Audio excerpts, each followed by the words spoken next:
Hey, hello. It's now part 4 of reading the Jughead's Double Digest magazine, number 58. It's now part 4. I'm now done. I have now 8, and yeah, my mouth is still like tingling after the eat. So let us continue. I think I've already showed this at part 3, so let's do this. Let's continue. Okay, now the text got a lot more compressed at this page. It's Know Your Heroes presents the origin of Blackjack. Okay, so this is not even Jughead anymore. Also, the front page is this. Yeah. It says, "Hey, here you are, hot dog, just like I promised. Man's best friend." Huh. There's some people cheering. So yeah.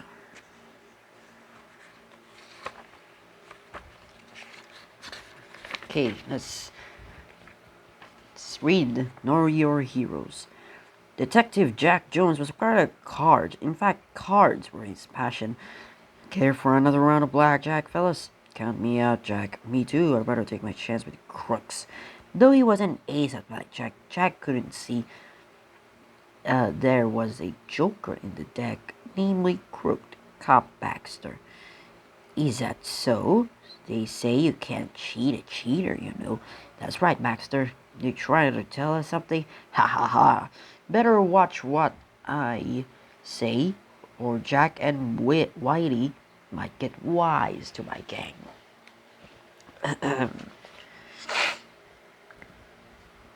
Okay.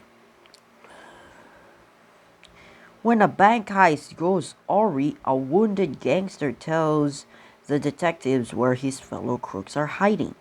"You'll be fine once I get you to the hospital, but first tell us where your gang beat feet to."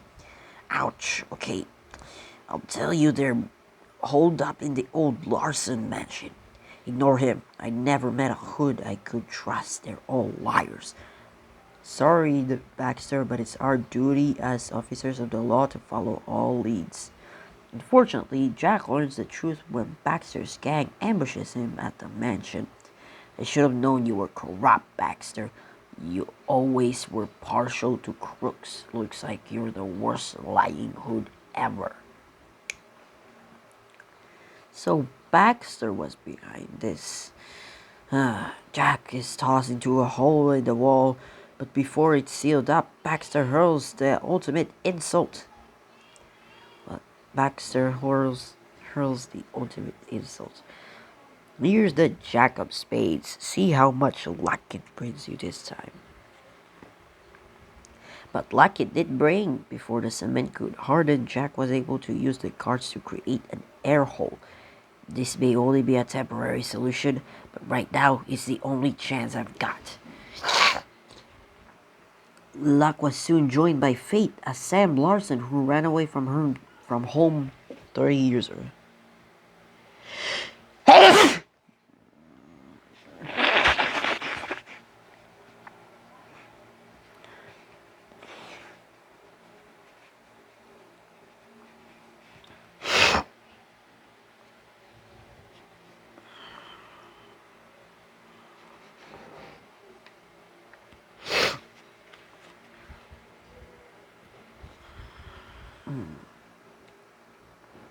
Luck was soon joined by fate as Sam Larson, who ran away from home 30 years earlier to seek his own fortune, returned to his family's mansion. Deserted, just as I left it. Wait, what's this card? Someone was here. As he leans against the wall, Sam makes another discovery. This wall is wet. It's been freshly plastered. This card looks like it fits right into this lot. What? Soon, and that's the whole story. They left me for dead. You've been given another chance. Take advantage of it. I know what it is like to come back after a fall. And so, Jack Jones adopted the name of his favorite game and fashioned a costume after his most cherished card. Months of physical training from bodybuilding to the martial arts, combined with his already keen detective skills, make him the scourge of the underworld. Wrongdoers beware. The hand of justice will be dealt by Blackjack. Blackjack. Why is the hero named Blackjack when the person is not even black or Hispanic or Asian? Like, at least not white. Really.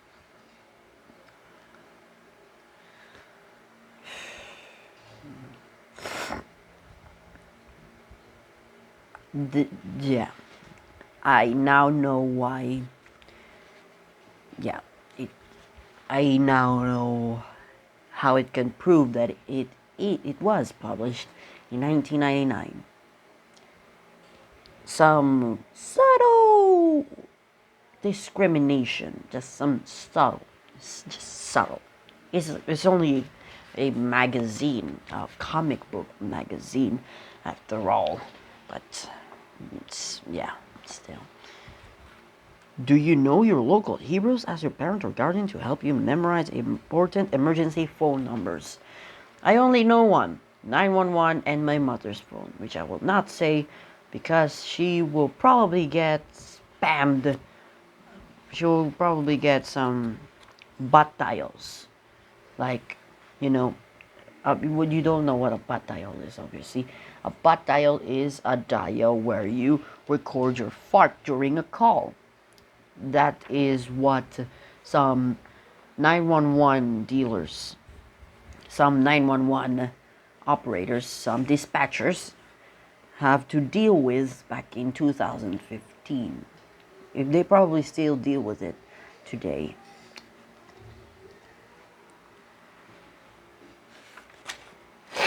Okay, it's now time for Jughead in Mummy Knows Best. Alright.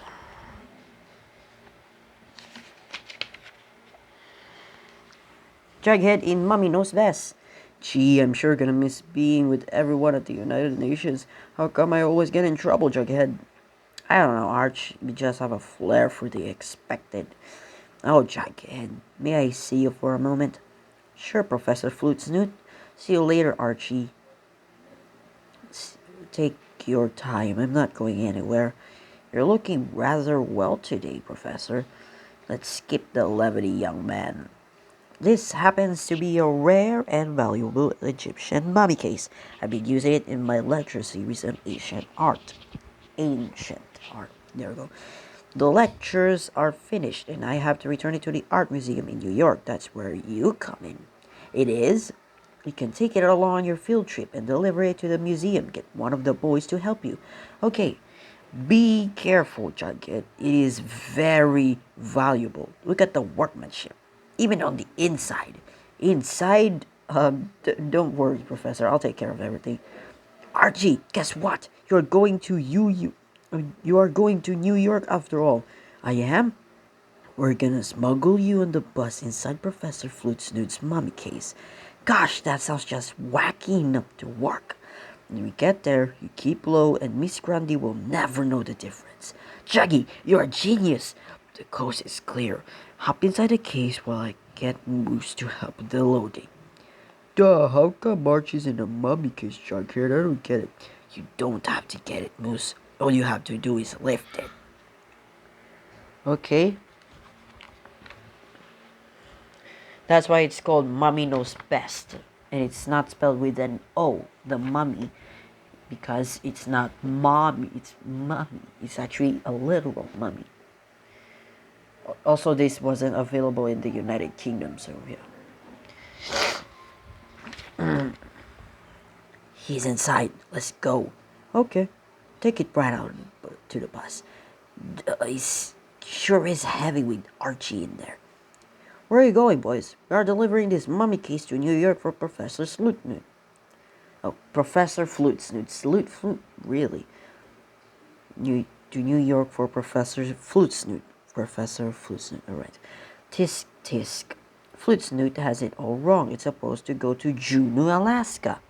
Take it to my office. I'll make the arrangements personally. But Mr. Weatherby, stop arguing and do as you're told. That case is priceless. I want to keep my eye on it. Yes, sir. Airway Express, I have a shipment going to Juneau, Alaska. I want you to pick it up right away. Gosh. So Archie's going to Juneau, Alaska, not New York. Well, I think we probably know what's gonna happen next. Probably not. There he goes, Moose. Oh, poor Archie. Glad he was wearing his sweater. Yeah, it gets pretty cold in June. Psst, fellers. Archie! How did you get out of the mummy case? I never got in it. I heard somebody coming, so I ducked into a closet. Boy, that was a lucky break. The case is on its way to the frozen north. The one thing I can't figure out, Jughead, that thing was awfully heavy. I kept hearing noises. Gee, maybe there was somebody inside it, but who could it be? Boys, have any of you seen Professor Flutes? Oh, wow. Wow, really? Really? Professor Flute Snoot's going to be in Juneau, Alaska? That's pretty great. He probably came back 3 months after they put him into the 3 months after they put him to the briefcase accidentally or on purpose. Well, oops, and yay. It's Professor Flute Snoot after all. What if Professor Weatherby was on the... Professor Weatherby is like really heavy. So I don't know what's going to happen when Professor Weatherby was the person in the mummy case, or if it wasn't Professor Flute Snoot, or it was, or I don't know, like the faculty members. What one of the faculty members was on the mummy case. That would either it would be very big, a very big headline, or a very tiny headline, because nobody cares about the faculty, but everybody cares about the principal. Because if there's no principal, the vice principal would take over, and the vice principal are always nightmares. The vice principals, they're just nightmares. They just are.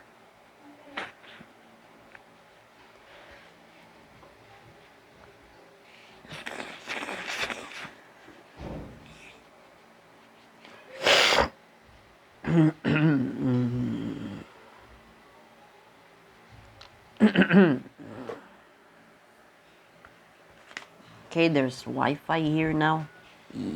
Yes. Alright, it's now the end of that, and here it is, the page. Right. Next page. Oh, another Jughead's gag bag. Okay. Hey Reggie, I'll give you $1 if you open my locker for me. Is the lock stuck? No. Is the door jammed? No. Then why ask me to open it? I left a sardine sandwich in there all weekend. Oh. It's $1 for you to smell stinky back at home, but it's still $1. To get the dollar, open it, and then just smell, just make yourself stinky and your internal organs stinky. Or a lot stinkier. Jughead in a day in the life. By George, here comes our poor, our huddled masses yearning to breathe free. The wretched refuse of our teeming shore. Is that some kind of crack? We're not huddled. That's that Statue of Liberty poem. Maybe we're supposed to be honored. Good morning, boys. Nice to see you on time for a change. Had a dull weekend, sir, so we're well rested. Oh, dull weekend. Whoops. So when they mean dull weekend, they probably didn't do anything on the weekend. So they were well rested. Yeah. Okay, you. Okay, it's still not an ad yet, so I can keep reading. I thought it was an ad on the next page, but no, it wasn't. Full of vim and vigor, ready to latch onto some learning. So latch away. I'm not sure I like my students having a restful weekend. Why not? Leaves them too full of energy. Energy plus students translates. Oh, energy plus students equals trouble. Translates into trouble. Oh. So, energy and students is a very big recipe for disaster. I have experienced that in my entire life, beginning first grade. Actually, like the very first time I went to school, chaos. It was just chaos. A truism, if ever I've heard one. It's true. It was a dull weekend. I feel the need to burn off some calories. Wait till gym class and haha, gotcha. Score one for Black Bart. Sheesh, pistols yet. How childish can we get? Right, this is high school. We're up to juvenile humor. Is pounding him to a pulp juvenile enough? It should bring a youthful giggle to my young lips. Make your move, Foot Snoot. The coast is clear for the moment. Yipe, heads up, Professor. Zoom. Regimental, you know the rules about running in school. You could easily have made a mess of my lab equipment. Okay. I think I know what's going to happen next. You could easily have made a mess on my lab equipment.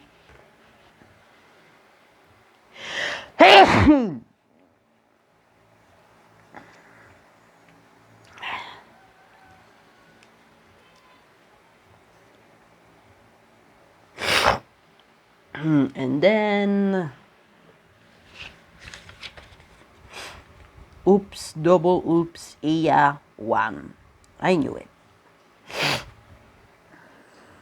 It's a plot. They're out to get me. Somebody out there hates me.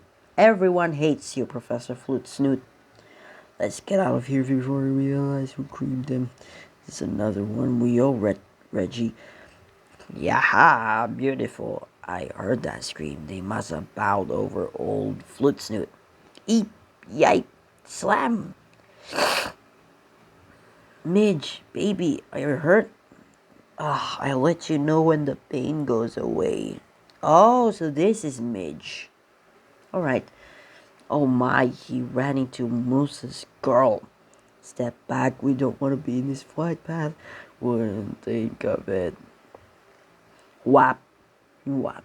Not the WAP, no. WAP. Just WHAP. Just like WAP, like a bam, WAP. I do hope their next weekend is more exciting. Yes, a little dullness around here would be appreciated.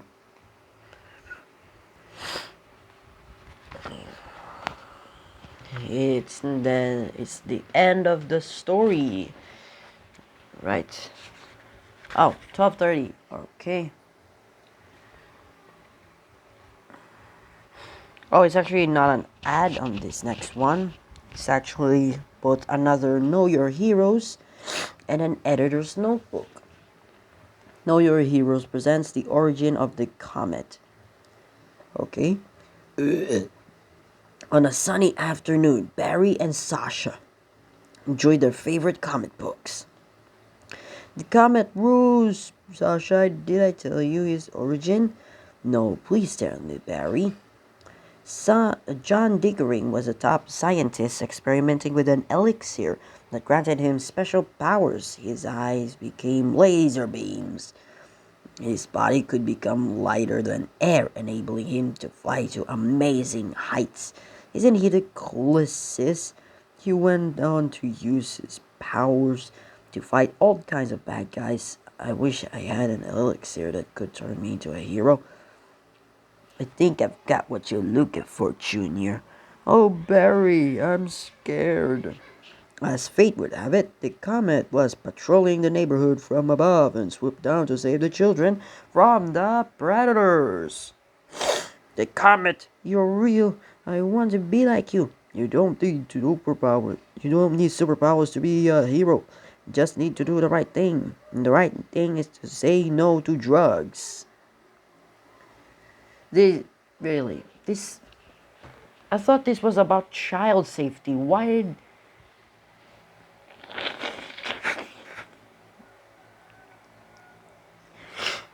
the crime the men were committing was, I don't know,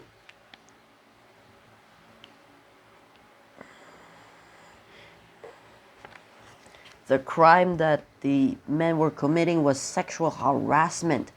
But what is this? But the comment was talking about narcotics. Really? How? When did harassment turn into narcotics? Seriously? Come on. Do you know your local heroes as your parent or guardian to help you memorize important emergency phone numbers? Seriously? Okay. It's now time for the editor's notebook. Dear Archie readers, one of the most popular trends to come along in recent years is swing dancing. You may have noticed the influence of swing dancing in TV commercials, musical groups, movies, Broadway shows, and even the latest fashions.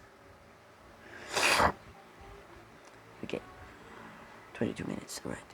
Swing dancing became popular in the 1920s and 1930s. It even carried over in the 40s and 50s. Now, when it comes to the latest trends, Archie and his friends are right on them. Which brings us to the latest issue of Betty and Veronica Spectacular number 35. Riverdale High is where it's at. When the school's cool guys and dolls get their jumping and jiving lessons in their music appreciation class. Even Jughead is into it. As for Betty and Veronica, there's always the competition for dance partners. So slip on those dancing shoes and cut. Oh. Ano? Ano man?